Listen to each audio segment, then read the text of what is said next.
I've heard people say that too much of anything is not good for you, baby. But I don't know about that. As many times as we've loved and we've shared love and made love, it doesn't seem to me like it's enough. It's just not enough, baby. Welcome back into the nest for more intimate chats with the Lovebirds. Now, with more discussion about love, sex, and relationships, here are Doctors Chuck and Joanne Bird. Welcome back. We are at Vintage Wine Cellars, and you're listening to Intimate Chats with the Lovebirds. And we were just talking with our expert that's talking about stress relief in relationships, Caroline Hatton. And we were talking about how finances, the financial problems, that's a huge stress in relationships. I agree. I mean, sometimes it comes, with all this financial problems in the world today, it's hard when you're struggling, and that causes tension between couples. Absolutely. And it causes stress between couples. And all that list you gave earlier really does reflect how it can affect couples. So if you notice those things going on, you really do need to start to go, wait, what do I need to do something? Yeah. Do I need to change my thinking? Am I getting stuck in that? Am I not taking care of myself? Something. What are the other things that are major stressors in relationships? Children. Oh, yes. Children. Say number one. If I had our bell in here, I'd be like, ding, ding, ding. Well, children, because they can cause so many different issues in a couple. There could be differences in parenting. There can be differences in ideas about bedtimes, routines, how to discipline. They can cause a lot of different conflicts between two people. So before you even have kids, you should talk about all those things beforehand. Exactly. And then when you're with the kids, it's even harder. Yeah, it is. Because your time together is much less yes. now. So there's another stressor.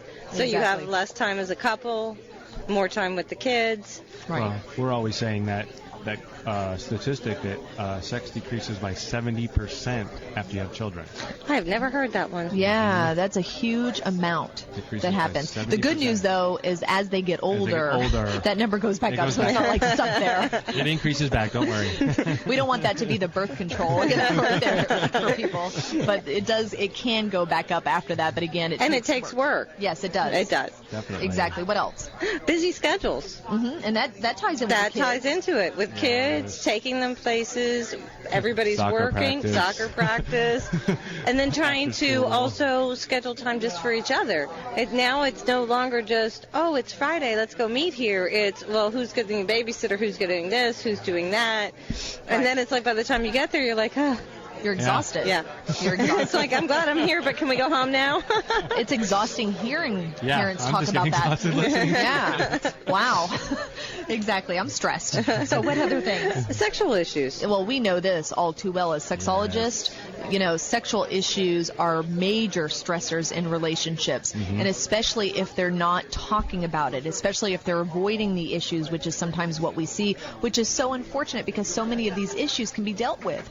Yes, it's such a shame. It is. And it's funny because my next thing on the list was poor communication. Yeah, and I think that's true in all of this. You know what I mean? That's kind of the foundation to help you through all of these things, whether it's the money, the children, the busy schedules, the sexual issues. You have to find time to talk together as a couple to deal with some of these issues.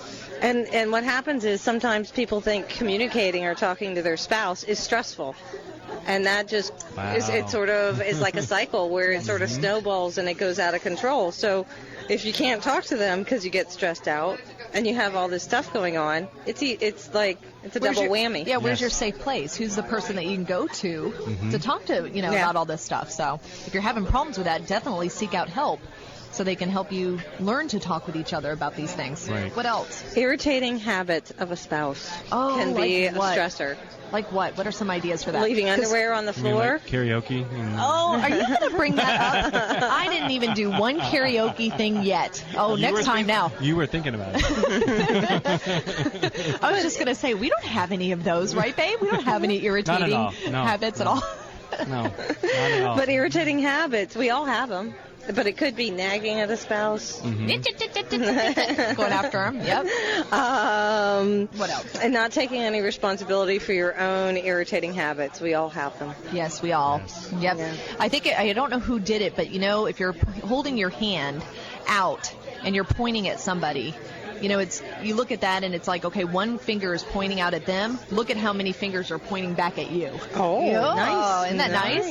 Exactly. So it's too easy sometimes to point to other people instead of looking at those three pointing back. So what other ones? In-laws. Oh, Wow. Well, in-laws are a huge area of stress for many couples. yeah. Sure. Not everybody is blessed. Yeah, we were blessed. Yeah, we were blessed with both, but I know sometimes that can be a huge source of stress. Yes, it can. It can. The last one I came up with was household responsibilities. In what way, Caroline? What do you mean? Like just do chores? Laundry? Yeah, exactly. Laundry, taking the garbage out. Who's going to help put the toys away? Who's going to help when the kids get older? Mm-hmm. Just getting the toys, the old toys out, Mm-hmm. and recycling. I mean, that kind of Put them stuff. in my room. Oh. You can have them all from my house if you'd like. Please don't encourage him because he would love all of us. He's a big kid. He would have all of them. I got lots of Legos in Polly Pockets. Oh, great. I don't know about the Polly Pocket. The Legos, definitely. But it's not just the day-to-day stuff, but it is the bigger responsibilities around the house. Yes. And if it's on one person, it can be overwhelming. Absolutely. It sure can. And again, talking about it. Because sometimes couples will get into these cycles like you were talking about, Caroline, and one is the overfunctioner, underfunctioner. When somebody overfunctions, somebody else underfunctions, and that can create lots of resentment, lots of frustration, stress, etc., like you were talking about. So that's important. In all of those areas. Exactly. Now, we're talking with Caroline Hatton, licensed mental health counselor. And if you have any questions for her, please call 1-866-826-1340. That's 866-826-1340. Exactly. Now, we've kind of been hitting some of these, but what are some of the best ways to cope with stressors in a relationship? Like, can you give some of the high points on that? Besides wine. Okay, wine is, and humor. And humor. Humor is really a very good thing in a couple, to not take everything personally. And sometimes if you're stressed out, make a joke about something and be able to let go. Exactly. And actually, according to research, John Gottman's research, when you are in an argument and it's very, very stressful, and you do make a joke or you do something that's cute that makes the partner kind of smile or, changes that, it's called a repair attempt, and it's very, very healthy because you're repairing that attachment. You're like bonding again, which is fantastic. I think humor's right up there. I think it's one of the top ones to do. The other is communication, and we've already brought that up, that if you can't talk about it, it's not going to get fixed. No. Exactly. Then you need to go and see somebody to help you get through the barriers that's preventing you from talking. Yep. Sure. It's also important to take care of yourself. Talk about that, because I think so many people are putting themselves last today. Right. They definitely do. I can talk from a mom perspective because I hear it so often of, I take care of the kids, I take care of this, I take care of that. They go down the laundry list, and then husband's at the end, and then self is even below that. Wow. And way down there. It's way down there. And so their stress level's going through the roof. The husband's going, well, why aren't you paying attention to me? And it again becomes a vicious cycle. Right. The first person you need to take care of, and that's a husband or a wife, is yourself. I think Wayne Dyer, I love a lot of his sayings, Dr. Wayne Dyer, and one of his sayings is, you can't give what you don't have. And I love that. How can you give care to other people if you're not caring for yourself? It's like that battery. If you're not recharging, if you're plugged into everybody else and you're not recharging yourself, it's not going to do any good. No, you're going to be that dead battery. Yeah. You're not going to be able to help anybody, so absolutely. So, even just take a few minutes out to, even if it's 10 minutes and take a bath, or 5 minutes to take a walk, or do some guided imagery, deep breathing, relaxation techniques. There's lots of things that can help with stress, and it doesn't have to take hours. You don't need that. 5 minutes, like you're talking about, you can do, and it's very, very rejuvenating. And what plays a part in that, I think, is that whole thing we were talking about, the dividing of chores or communicating. If the moms can get help, for that 5-10 minutes, then you can definitely take that 10 minutes. You watch the kids or you pick up the toys for the 10 minutes while I'm going to go take a bath. And vice versa or something. But it's also important for who's ever offering the other one accept, Yes. not feel guilty, Yes. and use the time. Definitely. Even if it's, I don't care if you go outside and do nothing and just look at the tree. Do something to disengage from the stress. I mean, look at all equipment that we have when you look at phones, computers, anything. What do you have to do every once in a while to them? You gotta turn them off. Turn them off and recharge. I mean, we are no different. And to expect that is unrealistic. We need our downtime, too, to recharge. Sure. Yep, Sure. Absolutely. So, and also, how can being in a relationship by itself be a stress reliever? Because there is research to actually support that. I don't know what the numbers are offhand, but actually being in a relationship, people tend to live longer if it's a healthy relationship. There was actually a study done at the University of Chicago that talked about people who are in long-term relationships have less cortisol, which is the stress hormone, than people who are not in relationships. Now, it doesn't mean marriage, but it's just a long-term healthy relationship. Okay. So while at times we feel stressed out because of relationships, because communicating can be hard, or you have the kids, or you've got life, Sure. people who are married long-term, who work through this stuff and do the things to de-stress, have lower cortisol and are healthier than people who are not in relationships. And that should be on billboards everywhere. Because what you hear people saying is, it's this 50% divorce rate, and it's so negative. There's such a negative view of marriages, and it's so unfortunate that the institution is getting the bad rap.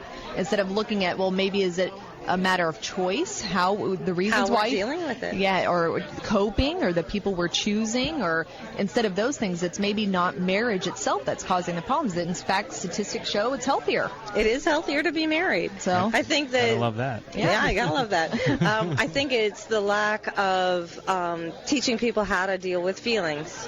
Exactly. And how to cope with stressful situations. And that's huge, because nobody's teaching how to, you hear, okay, go take care of yourself, but nobody says What to do. What does that mean? What Take does care it of that mean? myself. What does that mean? Yeah, exactly. Or they're not, to me, we've said it several times on the show, we're very cognitive behavioral as clinicians. Correct. Cognitive behavioral meaning we look a lot at people's thinking and how that impacts their feelings and behaviors, and how your thinking sometimes can create major problems in your life, including our perception of stress, taking care of ourselves, all of that stuff. even having a sense of humor. Yeah. Because if you're like going around like a grump all the time, it's hard to laugh. Exactly. It's like, well, that's not funny. Exactly. As opposed to, okay. And I have to say this, we have a favorite stress reliever. As clinical sexologists, we do promote sex. Yes. Sex in relationships. Perfect stress reliever. Exactly. There are so many benefits to being sexual with your partner. Yes. And having an orgasm, whether it means the attachment, when you do have an orgasm with your partner, Sure. that releases oxytocin, the attachment hormone. attachment hormone. So you're closer, you feel emotionally close together.